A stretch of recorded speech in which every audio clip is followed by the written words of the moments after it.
মাইরে লতে দেখলে তো ভাই তুই নইলি এ তো হাংকাং দিয়ে কাটা নিত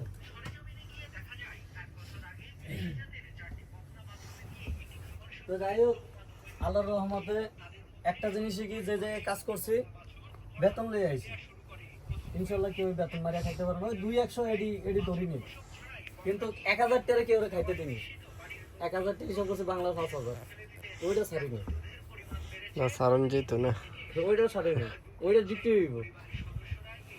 ওই 50 টাকা 100 টাকা দুই দিন নিজের হকেটটা সাইরা লাভ আছে নি ওই দুই দিনের বেতন একদিনের বেতন এডি মাফ করে আয় বুঝলা মোটা টাকাটা তো পাইছি 6000 টাকা বাংলা 30000 টাকা গেছে তখন টিয়া সালে 10 টাকা 20 টাকা হাজারে বড় লাগবে আগে 1500 1200 দিয়ে বেতন কাম করছে এখন তো আপনি 1000 টাকাতে আপনি আরো রিটার্ন পান কত পান 790 টাকা হইলে কত পাইতেছেন ধরেন 210 টাকা পাইতেছেন আগে 1000 টাকা আর 20 টাকা 30 টাকা দিয়ে 150 টাকা ফাটাম লাগবে 40 টাকা দেওয়া লাগবে হাজারে এই একবার তো ইয়ার সময় করোনার সময় তো ইয়া সময় তো হাজার হাজার দেওয়া 1250 হয়েছিল 1250 টাকা করে ফাটান লাগছে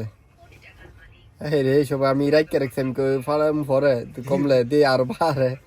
পরে শেষে 1150 ফাটাইছি এরপর 1200 মধ্যে হয়েছিল মনে না আল্লাহর মতো আমি বরঞ্চ দেশে কে ফাড়াইছি কিন্তু আনা লাগে না এই ভাই আমি তো এই করোনার ভিতরে যাওয়া ইয়াও করছি ওই যে সরকারি ইয়া দিল না ফ্রিতে তখন অ্যাপ্লাই করছিলাম 4 জন করছি 4 জনের ভিতরে 2 জন হয়েছে শালার আমার যে আরো যাইবো